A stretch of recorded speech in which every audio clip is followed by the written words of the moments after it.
भाइयों और बहनों,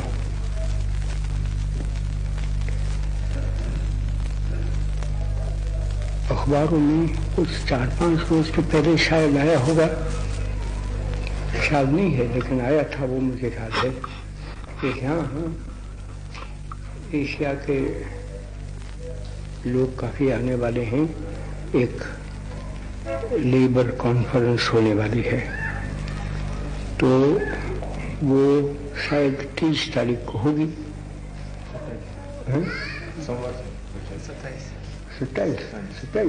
27 को मुझको कुछ पता नहीं था। तो वो खोलने के लिए मैं जाऊंगा, ऐसा अखबारों में था। उसको तो कोई पता भी नहीं था, किसी को मैंने कहा भी नहीं है कि मैं जाने वाला हूँ। और मैंने तो एक अखबार नवीस था तो उनको कह दिया कि ये कहाँ से निकला है, उसको उसका विरोध करो, कहो तो ऐसा मैंने कुछ नहीं किया है, लेकिन हुआ नहीं।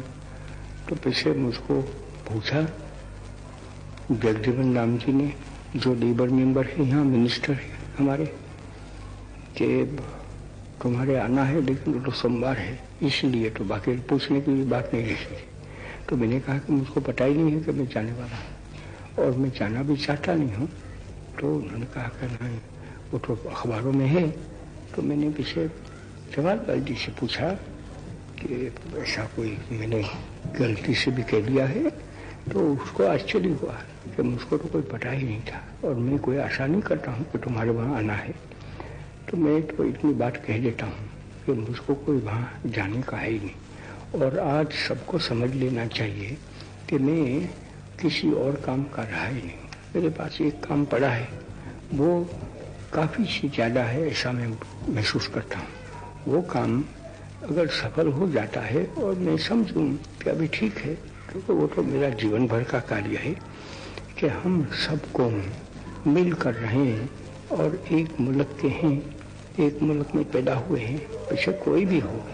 मुझको कोई ऐसा नहीं है कि हिंदू मुसलमान ही, और हिंदू है, मुसलमान है, पारसी है, ख्रिस्ती है, ईसाई है, मुझको कोई परवाह नहीं है। लेकिन हिंदुस्तान के हैं वो मेरे लिए काफ़ी है, वो सब हिंदुस्तान के हैं और उनको हिंदुस्तान में जीना है, हिंदुस्तान में मरना है, सब कुछ करना है और साथ साथ करना है। तो वो क्यों डरे? ऐसा जो आदमी हमेशा से बचपन से स्वप्न का सेवन करता आया है, उसको जब ऐसा आघात मिलता है और जिसके लिए उसने काफ़ी मेहनत की आज़ादी के लिए, तो आज़ादी तो आ जाती है तो उसके साथ ये जहर भी फैल जाता है, तो बुरा लगता है। तो मैंने सोचा कि अभी मेरे लिए दूसरा काम क्या हो सकता है, ये होता है तो हो, नहीं होता है तो भी नहीं सही। यहाँ तो आज तो भजन में गाया कि कोई निंदो कोई वंदो, उससे क्या हुआ, सब कुछ एक ही है। जो रामचंद्र का नाम देता है, उसका भजता है, सब उसको अर्पण कर देता है, उसके लिए क्या चीज़ है, वो तो है, लेकिन उसको प्रयत्न तो करना चाहिए। तो प्रयत्न में सारा जीवन व्यतीत होता है और किसी काम को करने का कोई मुझको उत्साह नहीं है। तो मैंने कह दिया कि मैं आज इतना कह तो दूंगा। अभी हमेशा के मतलब आज भी कोई वो कमियाँ तो आ गई है और जिसको भेजना चाहिए वहाँ तो भेजी जाती है। दरिया भरा है, इतनी कमल चाहिए, कमल, और वो कैसे सबको पहुंचा सकती है, वही तो बात रह जाती है। लेकिन ईश्वर बहुत बड़ा है, सबको पहनने का लेता है, खाने का लेता है। तो जो निराधार बन गए हैं, करोड़पति थे, वो आज भिखारी से बन गए हैं, तो उनको भी ईश्वर पहुंचा देगा अगर हम सच्चे होते हैं। तो अगर हम नालायक बनते हैं तो सिर्फ नंगा रहना पड़ेगा, भूखों भी रहना पड़ेगा, ऐसा हाथ है दुनिया का। तो वो तो हुआ। अभी कल मैं आपको से बात कही थी, ये कुष्ठ रोग जिसको होता है उसके बारे में। उस वक्त तो मैंने आपको नाम भी दिया था कि एक जगदीशन करके हैं, बड़े आदमी हैं, विद्वान हैं, और उनको ये रोग था। अभी बिल्कुल नाबूद हो गया है ऐसा तो नहीं कह सकते हैं, लेकिन काफ़ी अंकुश में आ गया है, लेकिन काम वही करते हैं और उसमें काफ़ी दिलचस्पी लेते हैं। जितने कुष्ठ रोगी है उनको मिलते हैं, जुलते हैं, उनके लिए काम करना वो सब करते हैं। तो उनकी मेहनत तो जबरदस्त है ही, और वो तो मद्रास में रहते हैं, कोई वर्धा में नहीं रहते हैं, लेकिन आज कई दिनों से वर्धा में जाकर बेच गए हैं और इस काम के लिए मेहनत कर रहे हैं। तो उन्होंने कुछ खत किताबत मुझको भेज दी थी और उसमें मुझको लिखने का कहा, तो मैं भर नहीं सका था। कल तक मैंने दिखा ही नहीं था, आज फज्जर में मैंने पढ़ लिया तो मैंने देखा कि इसमें क्या है। तो वो एक चीज लिखते हैं तो मैंने सोचा कि मैं साफ कर दूंगा। वो कहते हैं कि जिसको कुष्ठ रोग हो जाता है उसको लेपर मत कहो। लेपर एक ऐसा, उसमें से बुरा मानी निकाल देते हैं लोग कि वो तो अछूत से भी बदतर है। वो तो अछूत भी तो कोई बड़ी थोड़ा करता है, वो तो हमने अपने पापों से, अपने गुनाह से किसी को अछूत मान लेते हैं। वो तो कोई पापी नहीं है, वो अछूत नहीं है। लेकिन जिसको हम अछूत मानकर बैठ जाते हैं, जिसको छूने से हम ऐसा मानते हैं कि हम पलित हो जाते हैं, उससे भी ये बदतर है। ऐसा एक दिलों में पड़ गया है। तो वो कहते हैं कि वो नाम क्या लेना था, वो नाम मतलब ऐसा कहो कि वो लेप्रस रोगी है, लेप्रसी का रोगी है, कुष्ठ रोगी है ऐसा तो कहो, लेकिन उसको वो लेपर है ऐसा मत कहो, क्योंकि उसके साथ एक दिल पर, मन पर असर ऐसा हो गया है। ठीक कहते हैं और नहीं भी ठीक कहते हैं मेरी निगाह में, क्योंकि आदमी को एक कहने से कोई थोड़ा वैसा बन जाता है। हाँ, अगर वो माने कि मैं किसी को बुरा कहूँ और पीछे वो बुरा बन जाए इससे, तब तो बड़ी खराब बात है, तब तो उसको नहीं कहना चाहिए। बाकी तो कहते हैं कि गुलाब का पुष्प है, उसको गुलाब कहो या तो किसी नाम से कहो, वो कोई गुलाब मिट नहीं सकता है। उसमें जो एक सुवास भरी है, सुगंध भरी है, वो सुगंध कभी नहीं छोड़ेगा।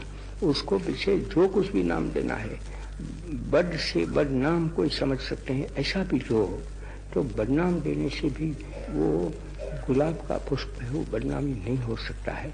ऐसा मैं मानने वाला, इसलिए मैं समझता हूँ कि वो जगदीशन कहते तो हैं वो ठीक है, लेकिन उसमें कोई बहुत नहीं है। इतना मैं कहूँगा कि जिसको वो तो जिसका स्पर्श दोष होता है ऐसा कहते हैं ना, तो स्पर्श दोष तो कोई एक ही है। माना कि किसी को एक कोई ऐसा खस हो जाती है, खुजली हो जाती है, उसका स्पर्श करो तो खुजली हो जाएगी ऐसा कहते हैं। किसी को सर्दी हो जाती है तो कहते हैं कि उसका स्पर्श करोगे तो सर्दी हो जाएगी। ऐसे तो काफी रोग पड़े हैं, कॉलेरा हुआ, वो प्लेग हो गई, तो उसका स्पर्श करो तो लोग डर जाते हैं। लेकिन ये लेपर है वो तो उससे भी बद हो जाते हैं। तो वो कहते हैं, मैं भी कहता हूँ कि उसके प्रति घृणा क्या करना था। घृणा करे तो घृणा का क्या है वो तो मैंने आपको बता दिया कि एक आदमी जब सचमुच निर्भर बन जाता है, उसका मन ऐसे बिगड़ जाता है, लोगों का तिरस्कार करता है। जो तिरस्कार के पात्र नहीं है उसका क्या तिरस्कार करना था। सारी जाति की जाति वो कम जात है ऐसा कह देना, वो तिरस्कार हुआ। वो जो कहते हैं वो लेपर बन जाते हैं। तो आज तो हम सब इस दृष्टि से तो लेपर बन गए हैं। वो जो लेप्रसी हमारे में है, वो रोग है, वो निकल जाना चाहिए। वो मैंने आप लोगों से कल तो कह लिया था। मैंने सोचा कि आज भी मैं उसको दोहरा दूंगा। वो 30 तारीख को तो मिलने वाली है। उस बारे में मैंने आपको ये भी कह दिया था कि राजकुमारी जी जाने वाली थी, जाना चाहिए था उसको। डॉक्टर शिवराज मेहता वो भी जाने वाले थे, जाना चाहिए था। लेकिन मैंने सुना दिया था आपको कि वो दोनों यहाँ काम में इतने गिरफ्तार पड़े हैं कि एक दिन की फुर्सत लेना और चला वो दुश्वार उसको हो जाता था। तो मैंने तो कह दिया, क्योंकि जैसा मैंने उनकी जबान से सुना था। लेकिन उन्होंने अखबार में पढ़ा तो कहा कि नहीं, मैंने तो निश्चय किया है कि मैं एक दिन के लिए चला जाऊंगा, डॉक्टर मेहता ने। तो उसने कहला भेजा, तो मैंने सोचा कि मैं आपको वो भी कह दूंगा कि मैंने कहा कि वो नहीं जाएंगे। लेकिन अभी मैंने समझ लिया है कि उन्होंने तो तय कर लिया है कि किसी न किसी तरह से यहाँ काम तो कर रहे हैं, तो उसको छोड़कर एक दिन के लिए चले जाएंगे। तो पीछे दूसरे दिन ही आ सकते हैं, जिस रोज गए उस रोज तो वहाँ से नहीं आ सकते हैं, क्योंकि वहाँ तक तो वो हवाई जहाज जाता नहीं। हवाई जहाज तो नागपुर तक जाएगा, नागपुर से पीछे उनको मोटर में जाना होगा या तो ट्रेन से जाए। पीछे आते हैं तो वो एक रोज तो नहीं, दूसरे रोज आ सकते हैं। तो 29 को जाएंगे, 30 को तो वो कॉन्फ्रेंस है, तो कॉन्फ्रेंस में रहकर पीछे 30 को आ सकते हैं, ऐसा हमको लगता है। तो 2 दिन को देना पड़े, ऐसे हाल हमारे हैं। दूसरा आपको मैं कहना नहीं चाहता हूँ, इतनी ही आज तो बात करूँगा।